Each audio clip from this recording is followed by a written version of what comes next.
the questions on medieval India, I would say that medieval India was not very much tough, but yes, it was tricky. Why tricky? Because the questions were asked from some of the areas which students generally don't prepare with as much rigor. So we see that one question was asked from Mughal period. One question was asked from Delhi Sultanate. I mean the political factor, political. No question was asked from Bhakti movement. The question which we see, Acharya Triumvirate, was more of early medieval India. We don't see the medieval Indian Bhakti movement getting asked. We have not seen a question on Ahoms. It was a surprise because we were all expecting that a question might come from Ahoms.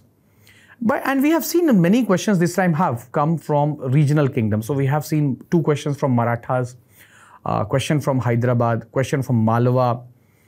So, and they have asked more cultural questions also. So 4 or 5 questions are from culture. So it gives a message that we are going to see more and more questions in medieval India and also in ancient India from culture. So culture is becoming a very, very important area. So without wasting time, let's discuss the questions. These are the 10 marker questions. So again, as I said, that in a 10 marker question, we have to be very, very precise. We have to write more, but the scope of writing more is less. So that is where flowcharts also come handy. So I would say that at times we can make few flowcharts to save time and to give more information. Illustrate the main features of Vesar style of temple architecture. So we have to, in the introduction, we say that Vesar is derived from the Sanskrit word Visaran.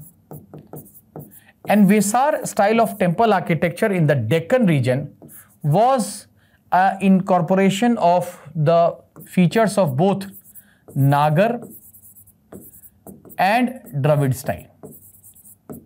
So it has evolved over a period of time, but we find that sometimes both temples of Nagar and Dravid were constructed in the same temple complex, or sometimes features of both were combined. So we have seen both. Now when we talk about the main features of Vesar style of temple architecture, then we see that the Vesar style of temple architecture developed under the Chalukyas of Badami from around mid 7th century. And here also we see the development in 2 phases. First phase temples, where we find both the Nagar style and Dravid style temple being constructed in the same complex. So this we find at many temples are at Aihole and at Badami. And then we find the second phase, which is called as the mature phase, which we generally associate with Chalukyas of Kalyani, is where we see combination of the features. So in a same temple, you find that there is combination of features. So these temples are at Pattadakal. So the Virupaksha temple, you have to give certain examples. The Virupaksha temple at Pattadakal is not only a climax, but it represents the integration of Nagar style and Dravid style. So which are the features of Nagar style you can see? One, you can say that many of these temples were built on raised platform. In some of these temples we see there is square base and curvilinear shikhar. So you can give an image. And what are the Dravida? And some of the other temples we see the roof is Viman style. The ornamentation is more like the Dravida style. So, and we find that another feature of Dravida is that the temple was not an isolated figure. We had an entire complex. So this is another thing. So when we talk about the Chalukya style, then we find that ornamentation plus the temple complex. This is Dravida style, you can write. In some of these, we also have a temple pond. We have Dwarpal instead of Ganga Yamuna. And then what are the Nagar style? Nagar is the curvilinear shikhar, raised platform, Jagat.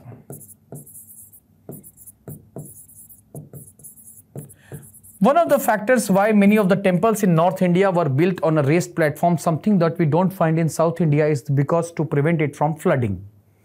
So in South India, we don't see this phenomena of flooding very common or it being an imminent threat. Then square base.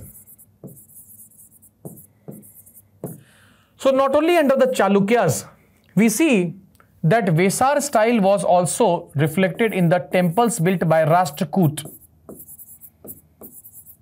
Here again you can briefly explain by illustrating the features of Kailashnath temple.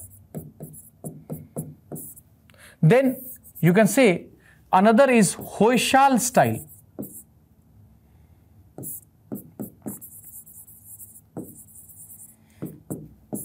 Where we find twin temples, double shrines are there, where we see element of symmetry is there, where two mandapas, you can give an image, are higher than the Garbhagriha. So these are the mandapas. This is the Garbhagriha.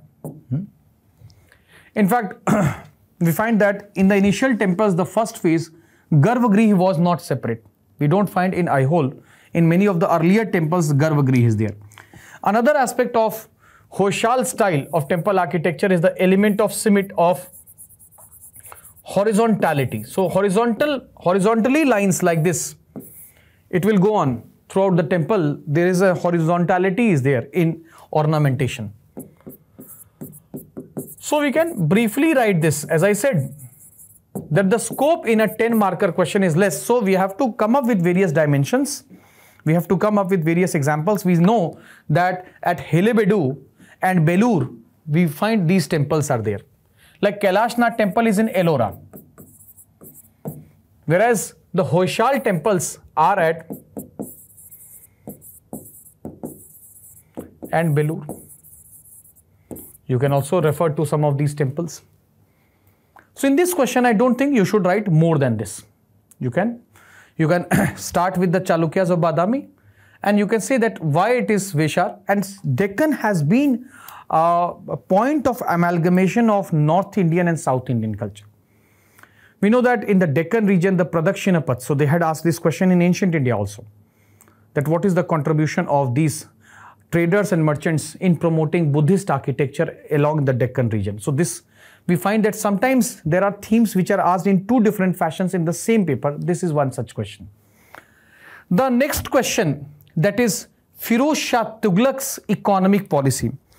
Now I would say that this is an easier question given the fact that we know that Firoz Shah Tughlaq had given a new orientation to the Delhi Sultanate. He has also been blamed. Many say that Firoz Shah Tughlaq, by focusing more on administrative issues, by focusing more on winning the support of ulemas, nobles, soldiers, and by trying to focus on economic development, had compromised with the state of military preparedness.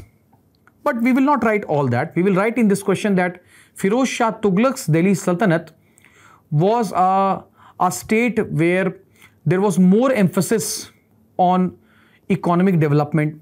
There was more emphasis on public infrastructure. It was also a welfare state. To some extent, we see that it was also a theocratic state.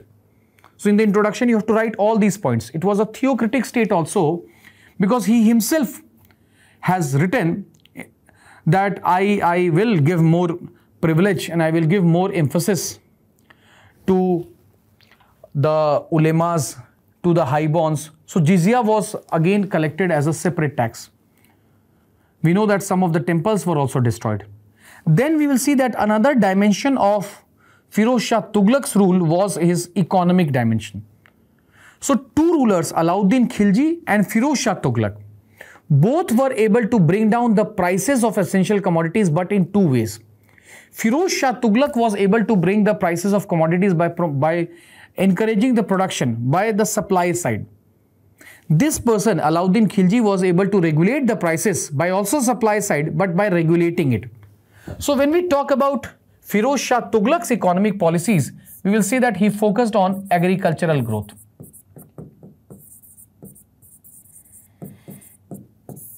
How? by promotion of irrigation schemes. Irrigation, canal. We see there were reservoirs. You can give examples. Hauz khas.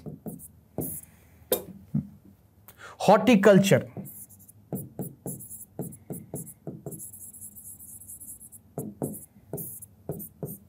Irrigation cess was also collected, but irrigation was given, but he collected tax.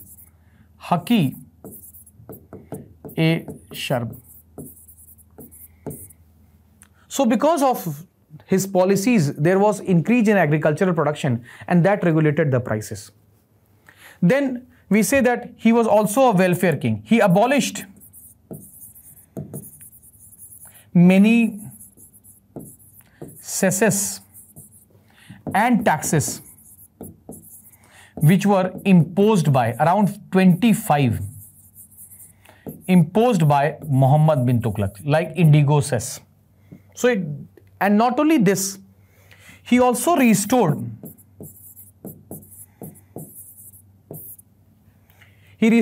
many of the privileges. He returned many of the milkiyats, iktas. He restored all these aspects. So these are the welfare. He is also a welfare king who established Diwan-e-Khairat.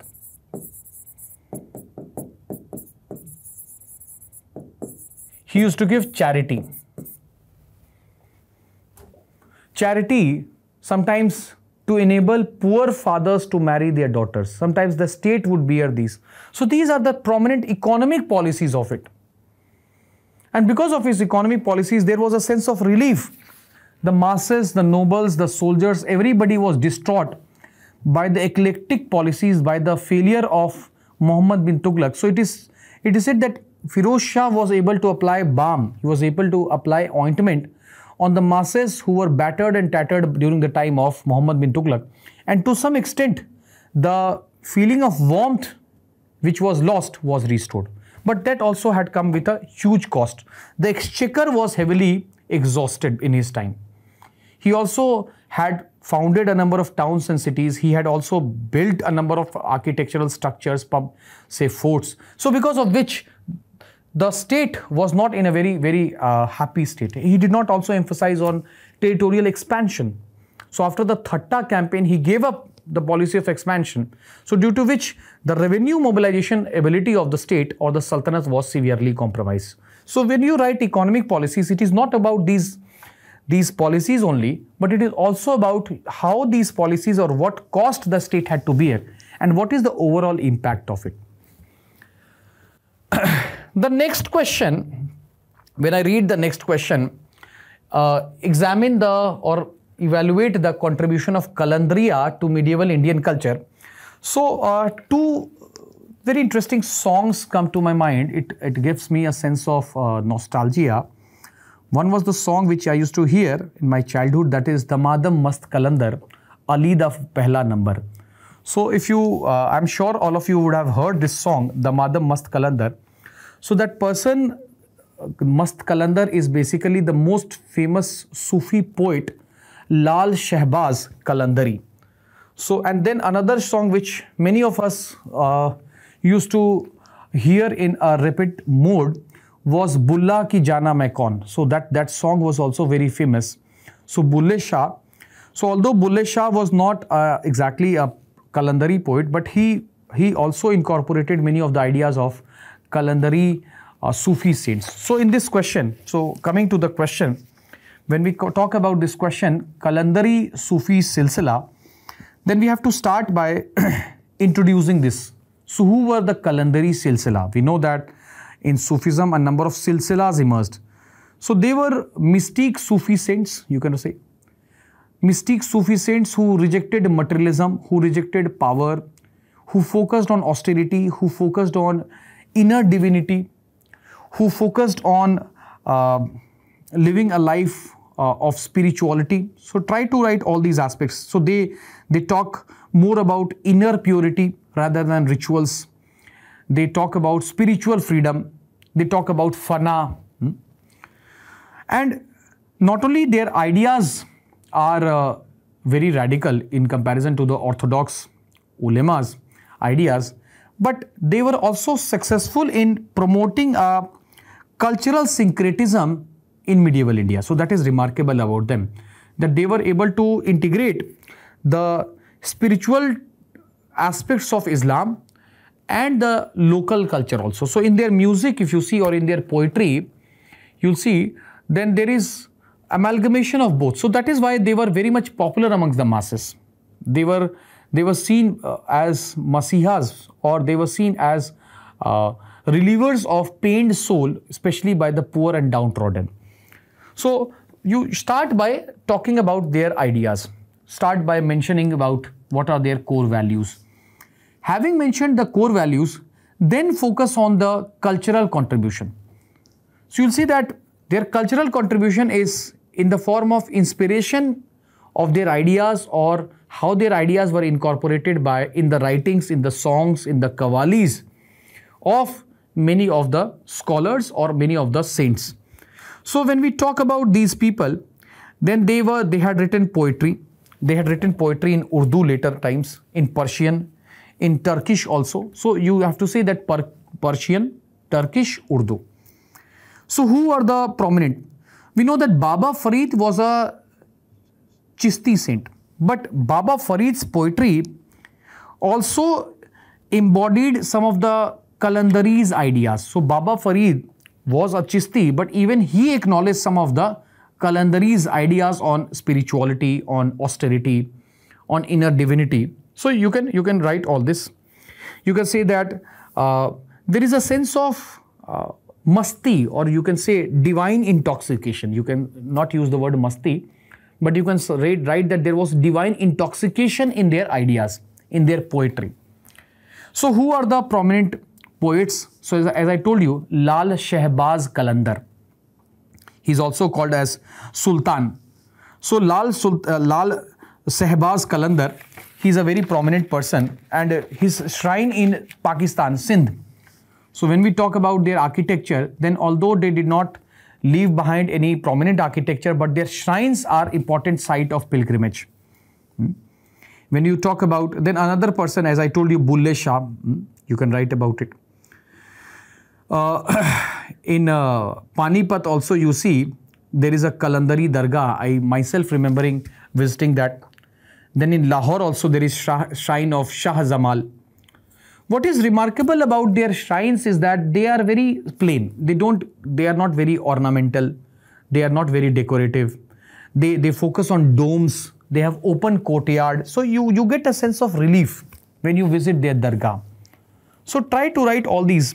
And especially when you talk about the shrine of Shah Lalbaz Qalandar, then you see that Sindhi style of architecture is also blent there. In India, you find that there is more ornamented pillars in some of these shrines are there. So when you see some minarets are there, so you can write all these small aspects. So we don't find very distinct development, but here and there have been certain peers, there have been certain Sufi saints like Ali Shah Qalandar Dargah. So try to write all these aspects.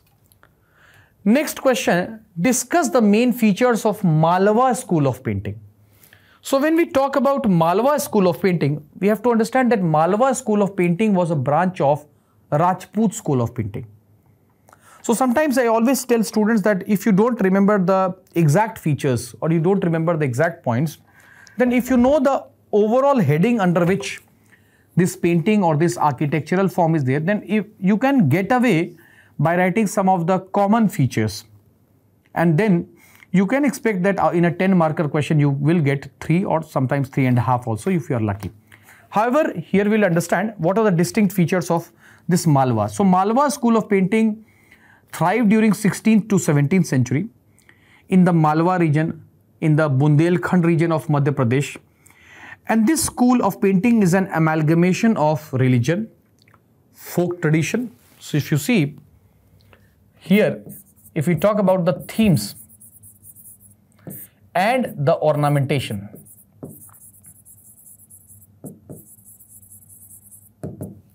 then it is an amalgamation of local folk. Definitely there is Mughal influence plus Hindu religious.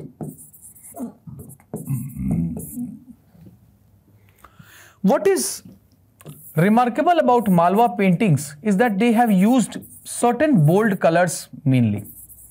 So you don't find a lot of variation. Bold colors like red, blue, green, yellow, and these colors are flatly applied. So you don't find any shading or a theme of merger that you associate. By this time, Europeans had already introduced the concept of depth foreshortening technique, but you don't find here. Most of the images are two-dimensional. But yes, one thing that is remarkable is that in these paintings, we find that elaborate expressions are there, like almond-shaped eyes, Surahi type neck, all these. And they are side-faced. Many of these paintings are side-faced paintings. They are simplified, flat. And we also find that in some of these paintings, there are court themes. There are themes from Ramayana. There are themes from Mahabharata. There are themes from Geet Govinda. One of the very famous painting is Nal Damayanti painting.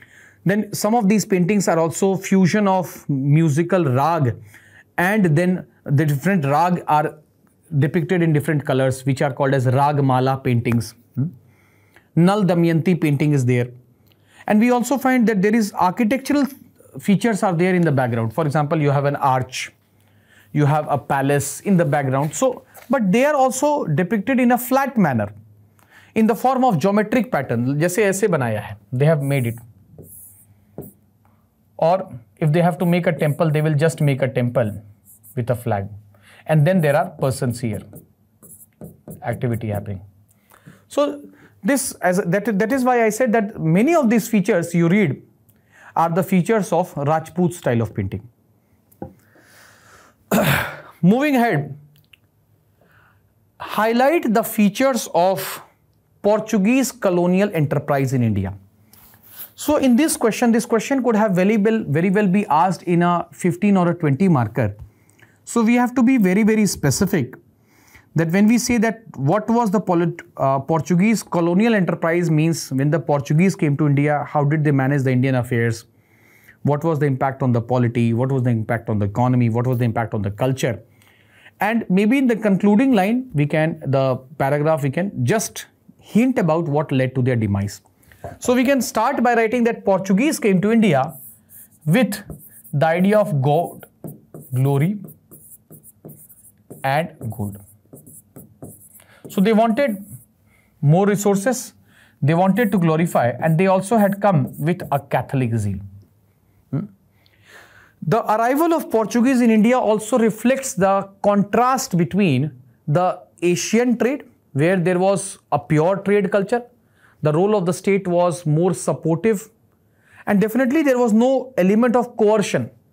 But with the arrival of Portuguese, we see the introduction of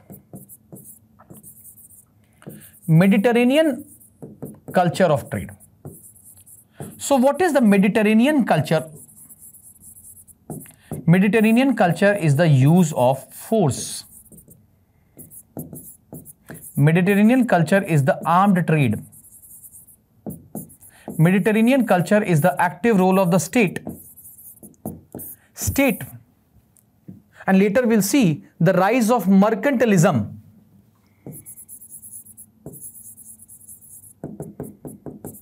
Mercantilistic policies. A number of trading companies armed with their navy and all this will come. So that is why when Vasco da Gama returned with fortunes which was 60 times the cost of his entire travel, it definitely excited many people, and in 1503-1504 the Portuguese state of India was formed. And then we find that a number of Portuguese governors also formulated policies to establish the Portuguese colonial enterprise. The first that comes to our mind is Francisco de Almeida.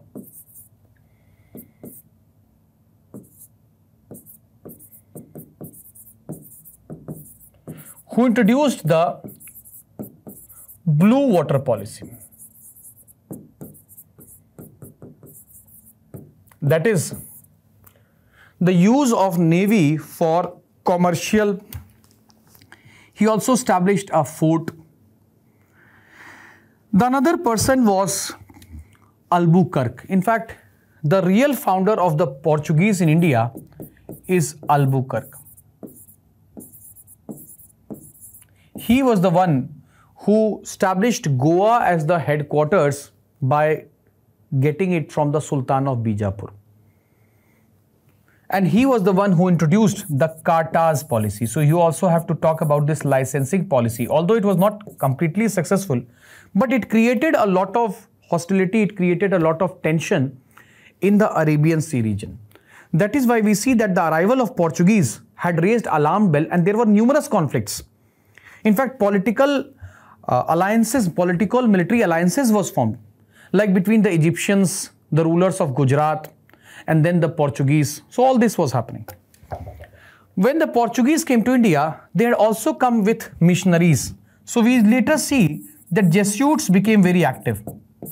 Jesuits not only promoted the Catholic culture,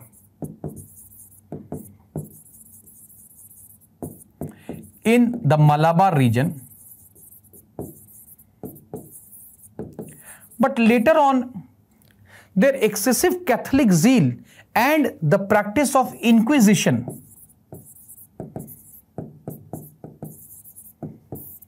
of trying the non-Christians or forcefully conversion also led to backlash. Some of them tried to accommodate, but this is one of the factors. Their excessive religious zeal is also another factor. But Jesuits also attracted the attention of Akbar. And we have information on the interaction between Jesuits and Mughal emperors. The arrival of Portuguese also brought a number of new world crops like potato, tomato, pineapple, and especially tobacco. Why? Because tobacco cultivation started on an extensive scale. It was promoted by the Mughals. So we can write all these factors. Later, when they, by a royal farman by Mughals, they received a base in Hooghly, the Portuguese were too restless. They did not have the silver mines like the Spanish, and they were also engaged in warfare with their neighbor. So they wanted to appropriate more, and therefore they started piracy in the Hooghly basin. So all these factors you can write. The Portuguese also were the ones who brought printing press in India. Although the first successful printing press was in Srirampur by the Dutch missionaries, but still they introduced printing press. They introduced a new culture of shipbuilding. So we moved away from the tied ships to riveted ships that was more sturdy according to them. They also introduced a production center of shipbuilding at Cochin. So you can write all these factors. All these factors, they started salt manufacturing. So the arrival of Portuguese created a new political dimension, naval dimension in the West, but they also had a cultural dimension. They also had an agricultural dimension to it. So we can write all these aspects. Analyze the contributions of Acharya Triumvirate. This actually refers to Shankaracharya. So start with Shankaracharya. How Shankaracharya's Advaita Vedanta. So talk about his contribution, Advaita Vedanta, which was a bridge between Upanishadic thought and the Puranic thought. How he was successful in amalgamating various schools of philosophies, how he was able to create a pilgrimage network in India, how he was able to create 4 Peeth, 4 Dham. What are the core ideas of Advaita Vedanta philosophy, and why it is said that he brought about a religious revolution. Then Madhavacharya.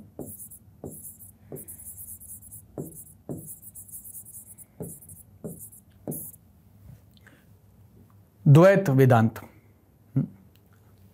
Dvait Advait philosophy, and then Ramanujacharya. So try to write Ramanujacharya, Vishisht Advait. Both of them are Nirgun, he is a Shagun saint. Then the contribution of Ramanujacharya, Ramananda, and then the other Bhakti philosophers. So in this question, try to write more on Shankaracharya, then Ramanujacharya, and then Madhavacharya. How these Acharya were successful in bringing the idea of Bhakti from the south. The Tamil Bhakti came to the north because of these Acharya.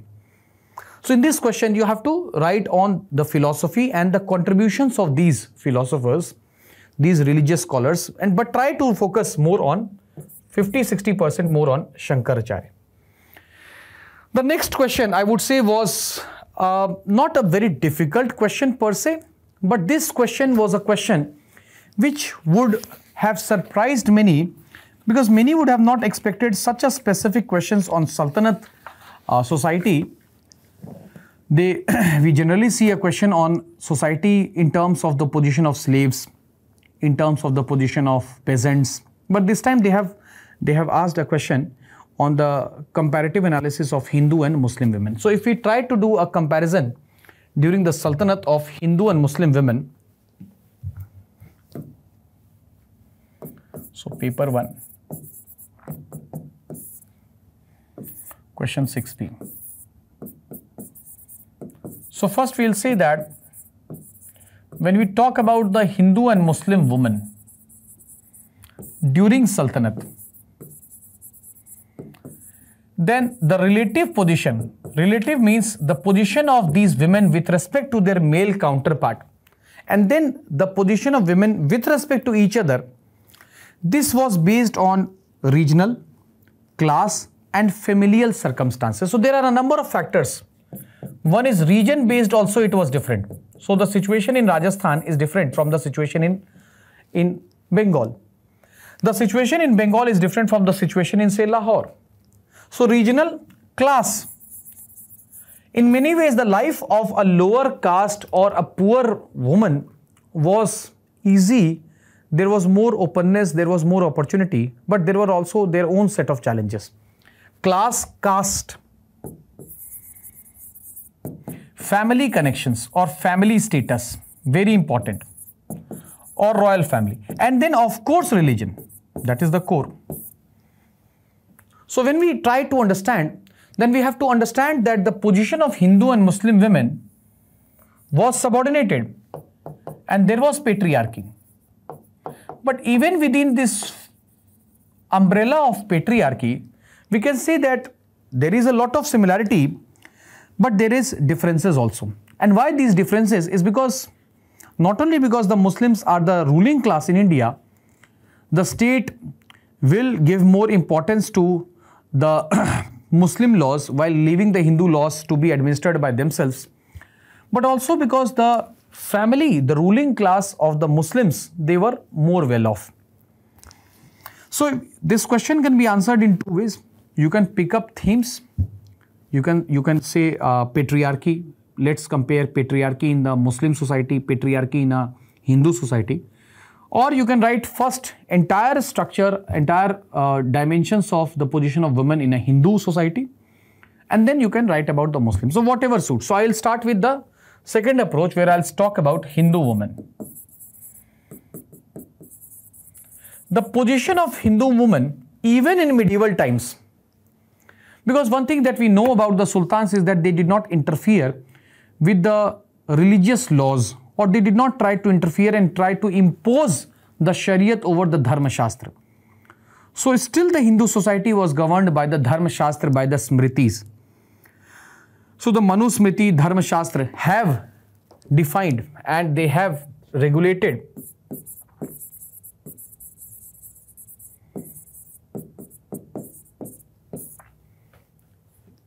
now, according to the Mitakshar school, they did not have any property inheritance rights, which was generally followed throughout North India. They cannot, a widow cannot, a wife cannot inherit property. Whereas in the Dayabhag school, prevalent in Bengal and further east, they enjoyed a number of property inheritance rights. That is why Shekhar Bandyopadhyay has also written that the prevalence of sati was also more in those areas where the greedy relatives, they wanted to get rid of the widow who would otherwise inherit the property of her deceased husband. So, but overall we can say that Hindu women did not enjoy equal inheritance rights. Now then we talk about the institution of marriage. When we talk about the institution of marriage, monogamy was common. And yes, we see in case of certain families, Rajput families, we have evidence of polygamy, but monogamy was more common. Child marriage became more prevalent. In fact, one of the reasons why child marriage also became prevalent is a common practice was that invaders will capture, will kidnap, take away the young girls. So the family did not want to keep this burden for long, and they would marry off the girl, because in both the societies, in fact in most of the patriarchal society, the dignity of a family and the dignity of a community was very much identified with the sexuality of a woman. So the practice of child marriage became more common. Sati, which was practiced in parts of Rajasthan, in parts in the families of zamindars, not only there was sati of a lady, but Jauhar also became common. So we have references of Jauhar in the Rajput families. Another system which came as an outcome of the Muslim rule was the system of parda. And again, the same reason. We see that ghungat culture was there, but now parda culture also became a defensive mechanism to prevent the girls, the women, from the vulgar gaze of the invaders and the outsiders. As far as education is concerned, then education, the situation remained same, that education was denied to majority except in the case of ruling class families. We also have references of women bhakti seers, they who actually defied the social norms and they educated, and they have also composed their own poetry. So we see there is Mirabai, we have Mahadevi Yakka. Then when we talk about widowhood, widows, one contrasting feature with the Muslim is that widows were not allowed to remarry. They were extremely discouraged to remarry. Whereas we see that under the Shariat law, widows were allowed to remarry, and many a times they were married with the brother, or somebody from the family would marry the woman. Now when we talk about the political position of women, as far as political position or the role of women in political decision making, it was extremely restricted. Apart from few aberrations, we have Rani Durgavati. We don't find that women were allowed to sit in the court. Whereas in the case of Muslims, in the case of Sultanate, we know that although women were discouraged or they were not consulted, still they were present behind the wheel in the court. In fact, Amir Khusro has written increasing references of consultation by the sultans with their wives, with their daughters, and the case of Razia al-Din, Razia Sultana, is an illustration of the fact that Muslims women, especially of the higher families, they had better chance of acquiring a political position. Now when we compare all these aspects, what we have written for the Hindu women, if we compare all these aspects for Muslim women, then the Shariat law, although is very orthodox, but the Shariat law has given them specific rights and protections. Shariat law allows them to divorce their husbands. Shariat law allows them to inherit the property. Shariat law also allows them to own property independent of their male relatives. So that is something very interesting about it. But if these are the positive aspects, then the negative aspect is that polygamy was widely prevalent. A man could have as many as 4 wives if he can maintain for them and can also treat. The institution of marriage was not as sacrosanct. So talaq was far more, I would not say easier, but it was far more frequent in a Muslim society, leaving the women completely isolated. So that is why we find that on one hand, if talaq is common, on the other hand, the Shariat law has tried to compensate women so that they can have a sense of security. Child marriage was not as common, but still we find that the average age of a girl was early teens. Parda system, yes, Parda system was something that was brought by the Muslims in India. And there was a culture of lack of social exchange between the men and the women. So women used to stay separate in a janana khana. The kings used to maintain their royal harem also. Ibn Battuta has also mentioned about the sexual domestication of slaves. So something that you don't find or you don't see so many references of that in the Rajput society or in the Hindu society. As far as economic rights are concerned, Hindu women of lower caste had more freedom to participate in a number of occupations. In fact, in the many of the paintings later in the Mughal times, paintings of Jahangir, we see that women were openly employed in construction works. So on these aspects, you can write that the situation was different, and in some ways the Hindu women were better off because their marriage institution was more sacrosanct. In other ways, the Muslim women were better. But overall, we can say that patriarchal hold was there, and women were objectified. Women were seen as a part of the war booty. So that is unfortunate. Moving to the next question. Instead of, the next question is, examine the causes and consequences of the peasant uprisings in the time of Aurangzeb. So, when we talk about the peasant uprisings in the time of Aurangzeb,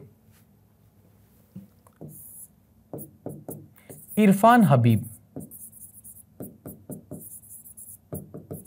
has mentioned that one of the reasons of the fall of Mughal Empire was agrarian crisis or agricultural crisis.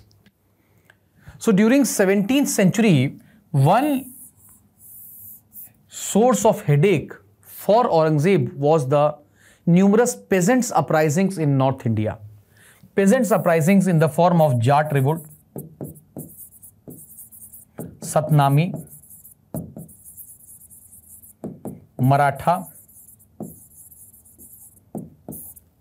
all these, and even the Sikh peasants joined hands with the Jats.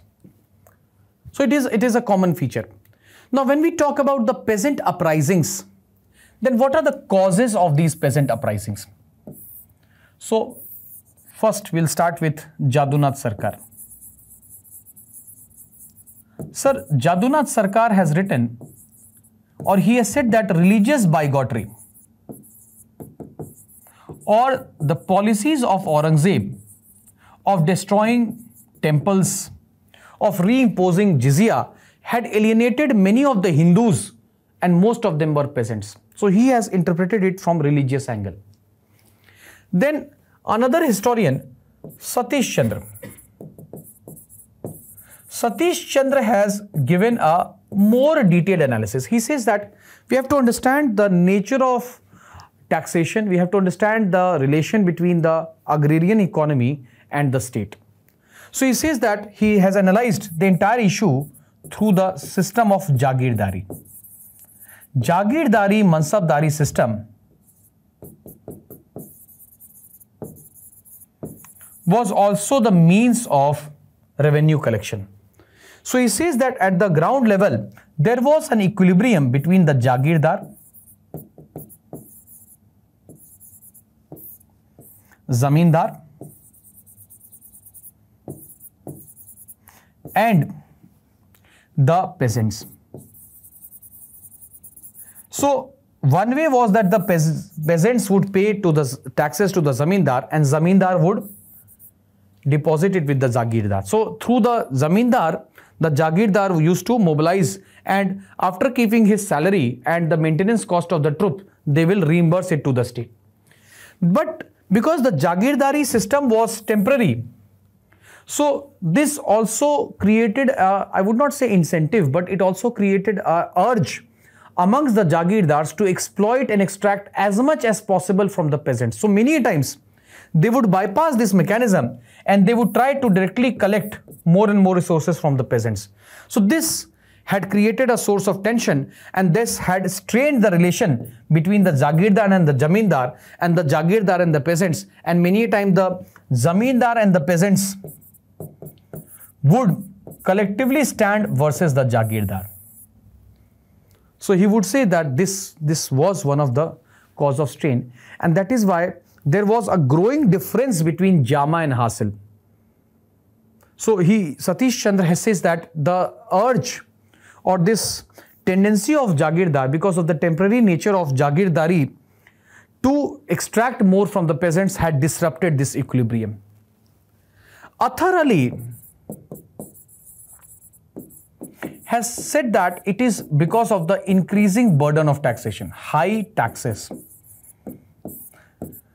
The attempt by Aurangzeb to increase taxes to fund his warfare is also responsible for this reprisal. So these are the multiple causes. Historians have tried to analyze these causes, and they have said that these causes, along with the need to mobilize more revenue and lack of, then they say that the lack of support. So the state failed. There was crop failures also, and then the state failed to provide subsidy. So this alienated the peasants who rose in revolt. And in these revolts, the local leaders also played a very important part. Now, what is the consequence of this? Consequence is one is Jagirdari crisis. So Satish Chandra has said that there was absence of well-paying Jagirs.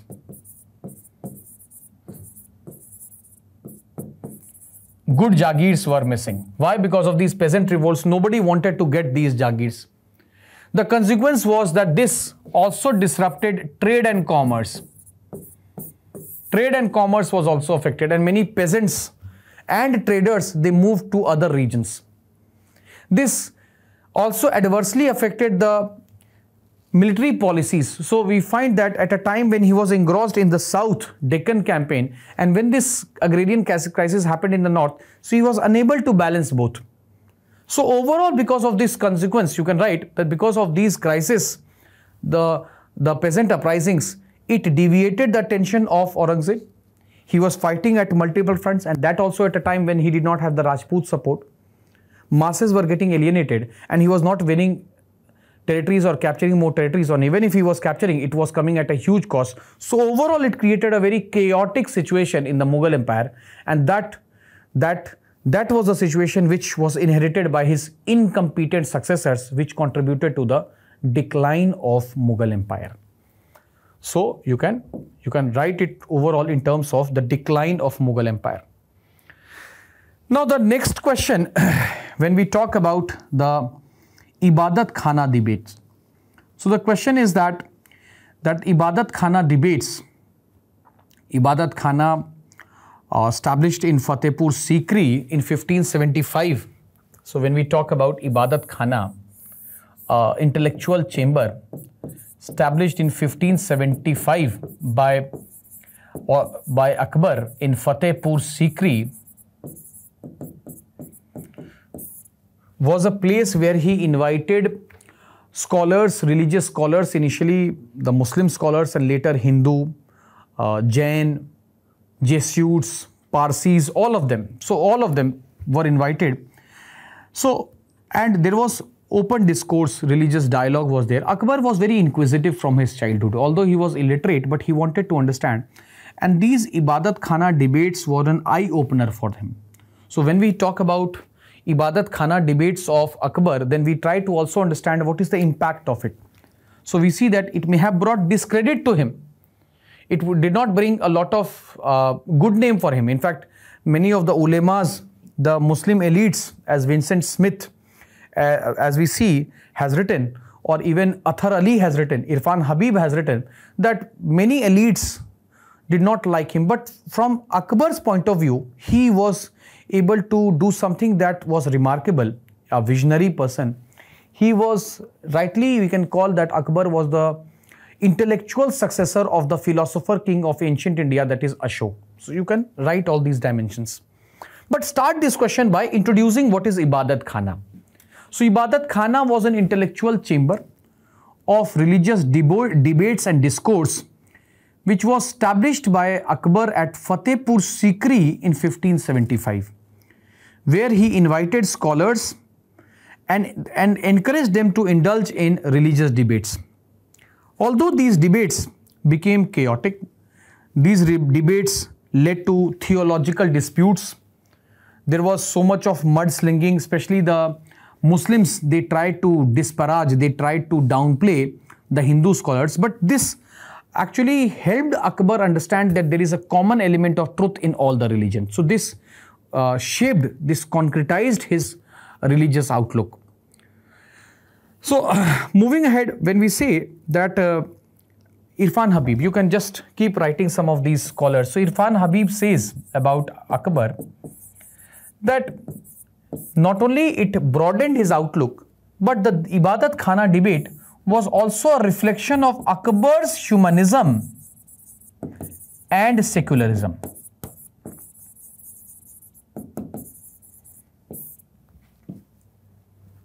And later we find that it also revealed the ugly side of the ulemas. So there was a lot of Shia-Sunni dispute. And because of this Ibadat Khana debate, Akbar in 1579 proclaimed a very important religious document that is known as Mahjar. Mahjar, a proclamation by which Akbar declared himself as the sole interpretation of Islamic laws, and not only Islamic laws but Islamic principles. And then he went ahead and he proclaimed in 1582 Deen-e-Ilahi.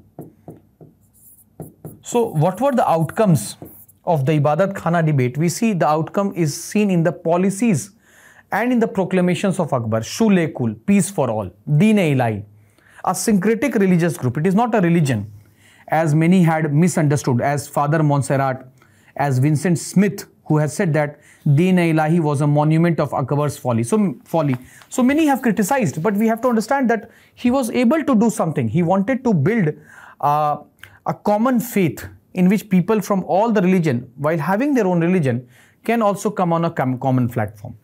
But while all this was happening on the part of Akbar and some of his followers, on the other hand, there was growing discontent. So this is what the question is about. There was growing discontent. People would say that Akbar Ibadat Khana was apostasy. They would say that it is blasphemy. Everybody started criticizing Akbar. We see Badayuni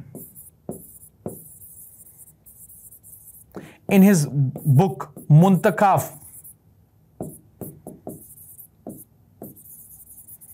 ul Tawarik has criticized. We see that the Naqshbandi,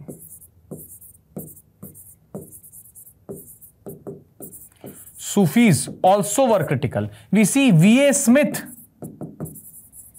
has also criticized Akbar. So many have been critical of it. Akbar's image was maligned. That is why A.L. Srivastav has written, one of the important historians, that his religious toleration, his cosmopolitanism, his inquisitive nature was not appreciated by many of the contemporaries, because one of the reasons, as Irfan Habib writes, is that Akbar was far ahead of his times. What he was trying to establish was something that was not interpreted, was not understood. So it would require centuries for India. It would require people like Raja Ram Mohan Roy. It would require people like Swami Vivekananda. And then again, even today I would say that people do not appreciate and understand the utility of these type of religious debates and discourses. So something we can learn, and you can write in your conclusion that even today we don't find that people have understood, or we don't find similar initiatives being taken. So I always say that in class that if you want to tackle communalism, then one thing that should happen is that you should start teaching religious doctrines or the religious philosophies in school. So this is a very, very excellent question in which you can say that why? Because they thought that Akbar is trying to create a new religion. Akbar is trying to bring the Hindus, Muslims, the Jains, Parsis, the Jesuits on a common platform, which was something that was not expected, not seen. And even his successors could not continue, or they could not fully comprehend and understand the utility of Ibadat Khana debate. So it was discontinued later. Now, this another question, how did the Maratha guerrilla warfare tactics contribute to the military success against larger and much established armies? So, when we talk about this question, Maratha guerrilla warfare,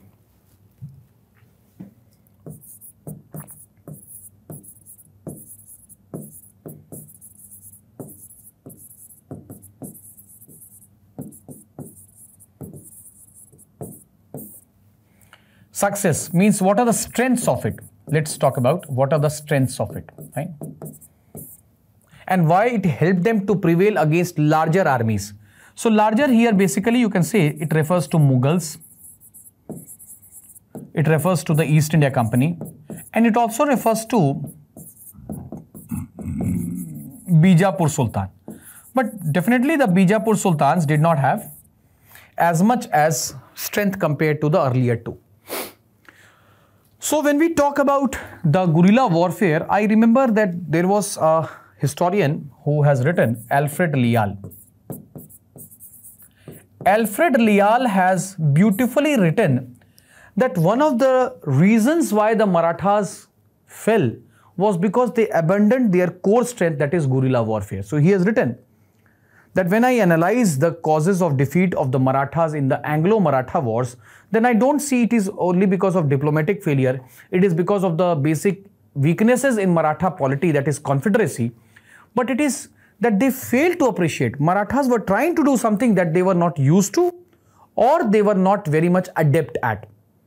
So Battle of Panipat, the Second Anglo-Maratha Wars, the Third Anglo-Maratha Wars are examples of Marathas' defeat in open pitched battle. But if you see other battles like Battle of Telgaon, 1777, where they surrounded the East India Company forces and they harassed them, they forced them to sign the Peace of Vadgaon. So when we talk about their guerrilla warfare, then we say that their guerrilla warfare was suited to the terrain of Western Ghats, the hills, and Deccan. So we have to understand that it was something that was suited for them.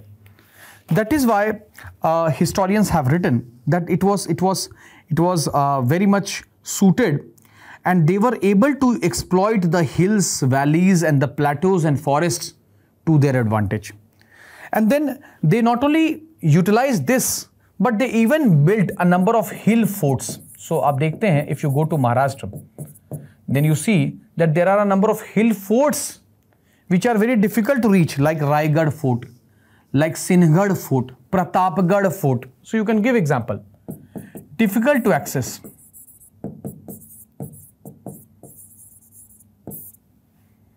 Raigad Fort, Pratapgarh Fort,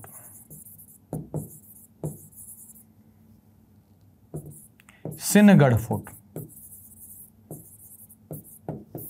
So all these forts also meant that they were making it more difficult, and they were asking their enemies to reach out to them.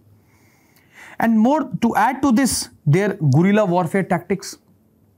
So they would harass, they would attack a convoy, they would attack a supply, and they would retract. So this created a sense of confusion. So S.N. Sen, historian S.N. Sen, has written that their guerrilla warfare was basically a war of attrition. So they would tire out. Instead of fighting one battle, they will attack, retract. So we know that this guerrilla warfare is something that has been a headache for many of the mighty monarchs. It is, if in India it was Aurangzeb, in the West it was Napoleon. So Napoleon was not able to do it. We know that in Italian unification, Garibaldi was able to defeat the kingdom of Naples and Sicily through guerrilla warfare. So it was highly effective against the Mughals. Mughals were not used to this type of hide and seek game. And the Britishers also were unable to, because they did not have the knowledge of the terrain. One very good thing about Chhatrapati Shivaji is that Chhatrapati Shivaji used to always recruit locals in his army. The people who were aware of the nitty-gritties about the local terrain, they knew it like the back of their hand. And that is why they could retract and do so. And then another thing which Gordon Johnson has written, so another historian, Gordon Johnson, has said that not only guerrilla warfare, but you add this guerrilla warfare, I'm writing GW, with the mobile cavalry. So they had one of the fastest cavalry in India. fastest. So we know that Bajirao was able to traverse a distance of 5 days in 2 days, and that would always create an element of surprise. So they were always able to make deep raids, deep attack, catching their enemy by surprise and then retracting also very faster. And then the nature of their army also. Their army was very decentralized. Yes, we have a common king, but decentralized means local sardars were given control over smaller contingent, and this enabled them to make quicker decisions. So they don't have to wait for an order, farman to come from the top. They can assess the local situation, they can see the prevailing circumstances, and they can attack. That is what A.R. Kulkarni has written. So another historian, so many people have written. A.R. Kulkarni says that the decentralized command, even in the time of Chhatrapati Shivaji, the system of Saranjam and Vaja was not completely abandoned. So you can write all these factors. And then Marathas combined in themselves the qualities of lion and fox. So while they were very brave, while they would come up with surprise attack, they were excellent diplomats also. So they would use diplomacy also. They were very good at psychological warfare also. So they would combine all this military pressure, diplomacy.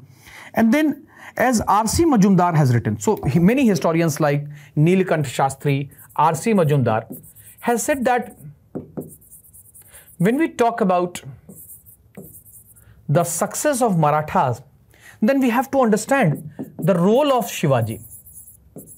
There cannot be any discussion on the efficacy of Marathas without discussing the role of Shivaji. He was able to create a closely knit unit, or an element of cohesion was there. And how was he able to do so? Because he incorporated elements of Maharashtra Dharma. Maharashtra Dharma focused on egalitarianism. He would adopt slogans like Hindo Dharmodharak,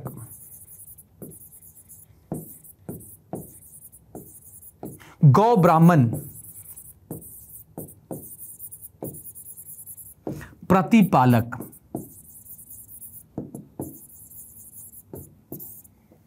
So many a time it also created a religious zeal amongst the soldiers, and they saw these sultans of Bijapur, the Mughals, as Muslim invaders. So there was, I would not say a sense of nationalism, but there was a sentiment also there attached. And they were able to keep this resistance for long. Many have said that Marathas were the most practical military unit in India who knew how to switch between conventional warfare when facing a weaker army and how to fight a guerrilla warfare when facing a large army. So because of these factors, they were largely successful, but then they succumbed to the British when they did not play to their advantage and they tried to match them. They tried to match them in their own way. That is why despite the modernization of army which was done during the time of Mahadji Scindia, they crumbled under their own internal weaknesses. But in this question, we don't have to write about the internal weaknesses. We have to write about the strengths of Maratha military. Moving ahead, discuss. So two questions we see, question 7C and question 8A. So when we talk about examine the role of Asaf Jahi dynasty in the political transformation of the state of Hyderabad. So we know that one of the governors in the Mughal court was Mir Kamar Uddin Khan. He was so disappointed with the court politics that person left, and in 1724, this person, who is famously called as Nizam ul Mulk, Asaf Jah I, he established the state of Hyderabad as a successor state. So here you have to write, you have to focus on some of the aspects of Hyderabad. That Hyderabad was created as a successor state. Successor state means a state which, though is autonomous, but still accepts the suzerainty of the Mughal crown And in the successor state, we find that many of the administrative mechanisms or the administrative schemes are embodied or incorporated from the Mughal times. So we find that this was established in 1724. And over a period of time, the state of Hyderabad emerged as a very important political, cultural and economic center in the Deccan. So Jadunath Sarkar has written about the contribution of the Nizams of Hyderabad to create a stable administration, to provide a semblance of political stability at a time when there was so much of instability around Hyderabad or in the Deccan politics. Now, when we talk about the politics of Hyderabad, then we know in this question, you can attempt this question by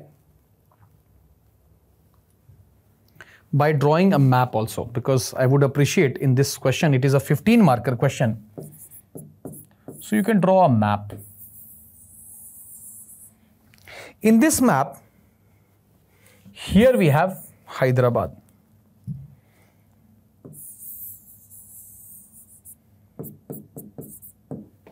Here we have Marathas.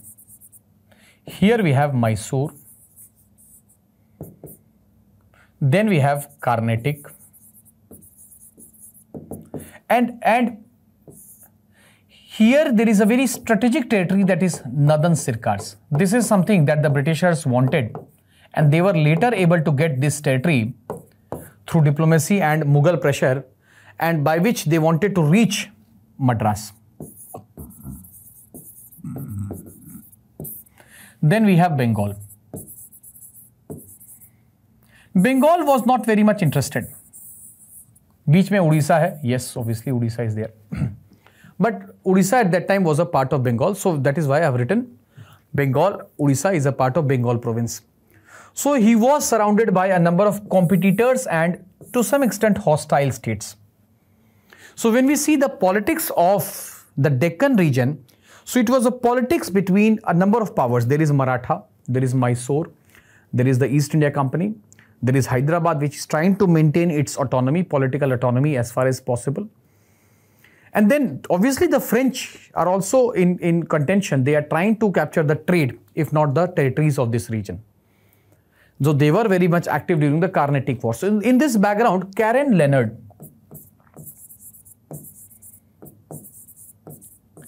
an historian who has written also on the politics of 18th century, Karen Leonard has written that with diplomacy and alliances, they were able to protect their interests. So sometimes they would form diplomacy with Hyder Ali. Sometimes they would form treaty with or diplomacy with Marathas. And later on, they would sign treaties with British. So their treaties, overlasting treaty, they emerged as a strategic ally of the British. And they signed a very important treaty, that is Treaty of 1768, by which they gave Northern Sircars, but they also got an assurance from the British that the East India Company will protect them from their hostile neighbors. And they followed this Treaty of 1768 by signing the Treaty of 1798, that is Subsidiary Alliance. So on one hand, the Subsidiary Alliance Treaty, you should know that Hyderabad was the first state to sign Subsidiary Alliance with Wellesley. By signing the Subsidiary Alliance, they were assured, or they had guarded themselves from any political invasion, but they had severely compromised their foreign policy, their military policy. That is why C.A. Bailey has also written that to some extent, this diplomacy worked in their favor, but to another extent, it also did not help them a lot. However, even after 1857, we know that Hyderabad remained as a distinct political unit. Apart from this, because it is a 15 marker question, you can also write about the emergence of Hyderabad as a amalgamation of Persian, Urdu and Dakkani culture. So we can say that in Hyderabad Charminar, we also see the influence of Bijapur, the Bahmani school of art. So that is why I said that the question 7C and 8A are to some extent they are interlinked also. And then the Nizams, they not only focused on religious architecture, they also brought modern architecture also, like railway lines, irrigation, like roads. And then in the time of Osman Ali Khan, he also introduced a modernization project, the Osmania University. However, the political situation in Hyderabad became tense as India was progressing towards independence because Hyderabad wanted to maintain its autonomy. Later, by Operation Polo, Sardar Patel was able to forcefully integrate Hyderabad into this. So in this question, try to write all these aspects.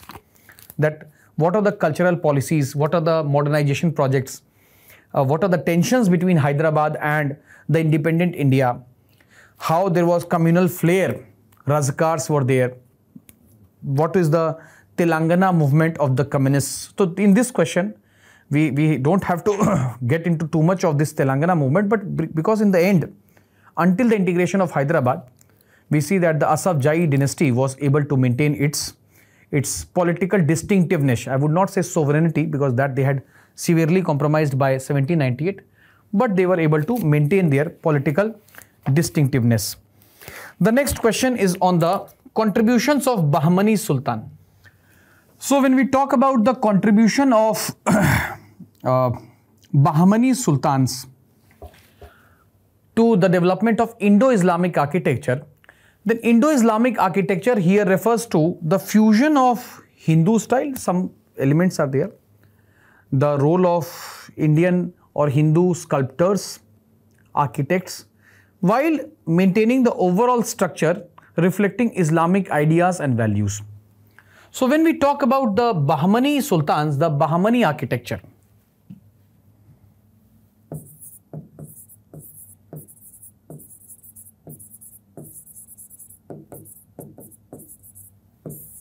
then we can break it up into two schools. Gulbarg, their first capital, and Bidar, their second capital.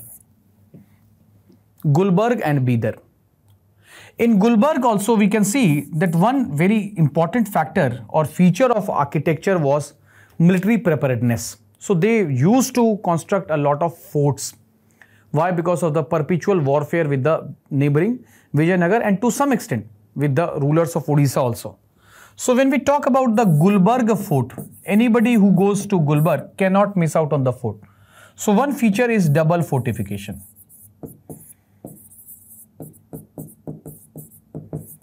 They have built two lanes of, and then the another feature of the entire Bahmani architecture is emphasis on domes. So they have emphasized on bulbous domes, bulb-like domes. So you cannot miss out their emphasis on bulbous domes. They have more central domes. They have arched corridors, inverted lotus.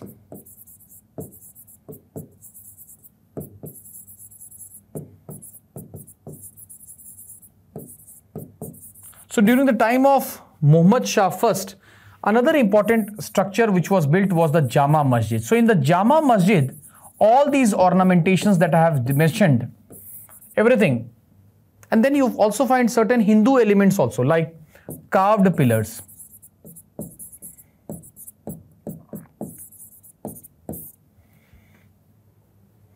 The next capital was Bidar. Here also you see a confluence of Persian, Turkish and Dakkani style. Again the Bidar fort.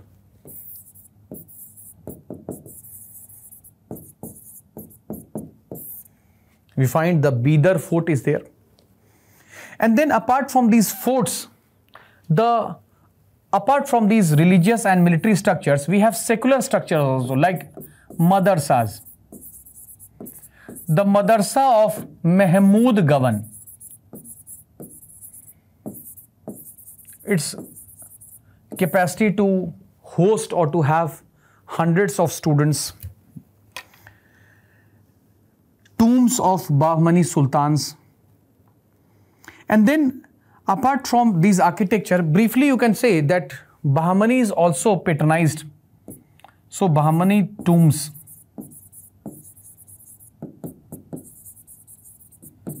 We see Bidri art, although it does not fall in the architecture domain, but you can briefly mention because Bidri art is very famous, where you see copper, zinc and lining of silver, are very intricate form of metallic work. So try to mention all these aspects in Bahmani architecture. Evaluate the impact. So this was my favorite question for, I would say, this entire period, entire paper 1, that what is the politico-economic impact of the third battle of Panipat. So the third battle of Panipat, if we try to understand, which was fought between the Durrani Empire of Afghanistan, Ahmad Shah Abdali, and the Maratha Empire, in the words of Arshi Majumdar, he has written that this battle did not decide who was going to rule India, but had decided who was not going to rule India. So this battle had to a large extent extinguished the hopes and aspirations of the Marathas of becoming the supreme ruler of Hindustan. So you can write this question by introducing that although we see the recovery of Marathas also, that they completely did not collapse, but it is very, very significant. That is why I have said that this question has a lot of interesting dimensions to it. So when we talk about the third battle of Panipat,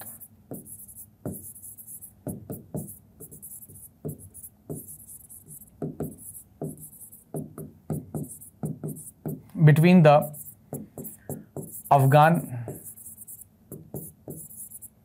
Durrani Empire versus the Maratha Empire. So we have to start by mentioning the view of R.C. Majumdar,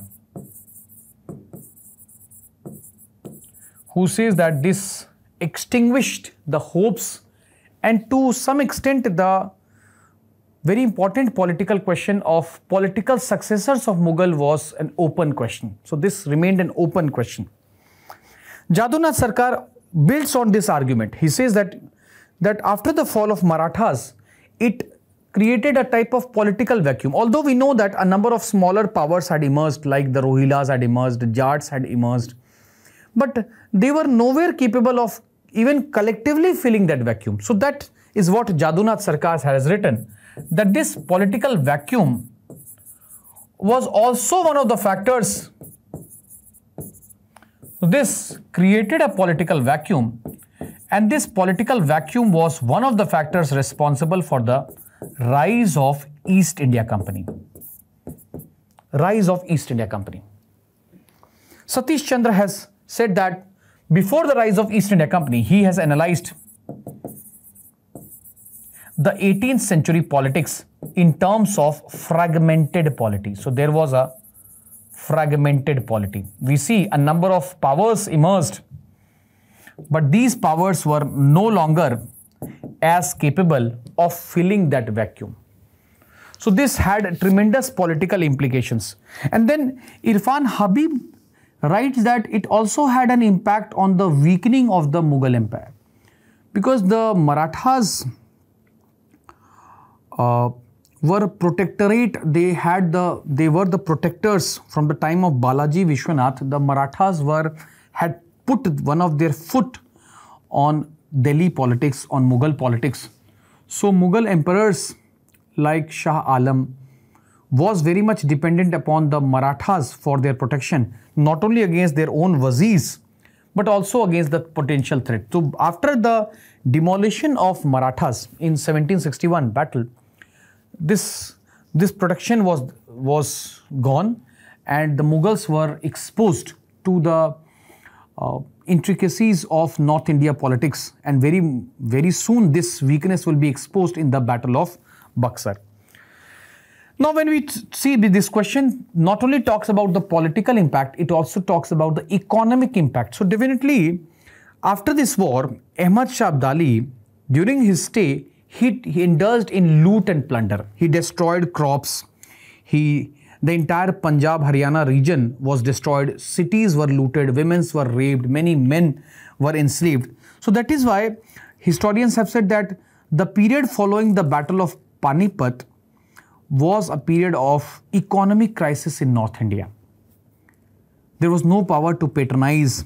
There was crop failure. There was agrarian crisis in North India. And because of this agrarian crisis, the trade and commerce was also affected. A number of crops, like I've written, silk, cotton, and indigo, which were exported to outside countries, this trade had stopped. Traders in this region moved, so there was depopulation and out-migration. So this is what historians have said, that there was depopulation. People from this region, Punjab, Haryana, they moved to other regions like Gujarat. Many went and settled in Bengal. And then we see the rise of British influence, considerable rise of British influence. Already by this time, the British had emerged as a significant political power in the Deccan following their victory in the Carnatic Wars. They had already emerged as a de facto power in Bengal, and now they were also looking north. So these are the aspects you have to mention. You can mention this. And it also adversely affected the Marathas, who now did not have the capacity to expand. So possibly the Marathas gave up their policy of territorial expansion and they focused more on consolidation. But by now their weakness also was exposed, and this weakness would be exploited very much by the British. So try to write all these aspects into this question, and sometimes it's possible, try to incorporate the views of these historians. So that is why it is said that the third battle of Panipat would decide, and in fact to some extent it had created if not a red carpet, it had opened the doors for the establishment of British rule in North India. Now the next question, that is the process of urbanization caused by the establishment of European trading companies in India. So when we talk about the process of urbanization, so when we talk about Europeans and urbanizations, European companies and urbanization. So what are you expected to write? You are expected to write 1. Emergence of new towns and cities. So we know that a number of port towns and cities like Calcutta, Madras, Bombay, Goa, earlier during the Portuguese, they emerged. Second, you have to write that they transformed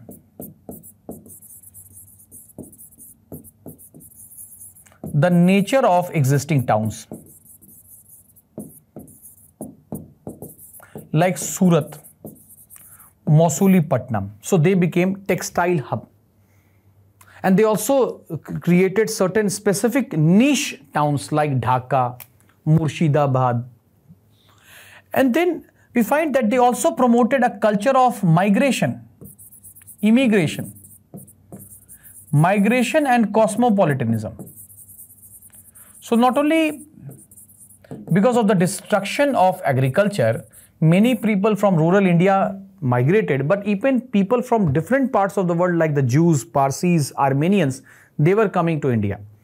We also see the rise of urban infrastructure. So we see warehouses, administrative buildings. We see the rise of different distinct styles of architecture. You can mention Indo-Saracenic style, Iberian style of architecture, and then Victorian style of architecture. So we see the nature of buildings and the degree of ornamentation, the technique of building also changing. And then we also see that there was a culture of spatial segregation. So Indians were not allowed to freely intermingle with the Europeans. They could not build house adjacent. So there were separate areas which was reserved for the Europeans. And then we also see the rise of military cantonment towns like Ambala. So definitely we can say that with the rise of European companies from the Portuguese to the British, they gave a fillip to urbanization. However, this urbanization was also accompanied by de-urbanization. Some of the older cultural centers like Lahore, like Lucknow, so many of them was on a decline. Maratha centers like Gwalior, like Indore, they was on a decline. So we see that the period of third urbanization which started in the Delhi Sultanate assumed a new dimension with the arrival of European companies. So overall in this discussion, I've tried to give you as much dimension as possible within the time limit, because we also have to maintain a time. So try to analyze more dimensions and try to keep solving more PYQs. What do we learn from these tests? Is that questions are not repeated but themes are, or even if themes are not repeated, if you do or if you study the PYQ in detail, or at least have content on most of the questions, 90% of the questions, then I can assure you that the paper will always be familiar to you.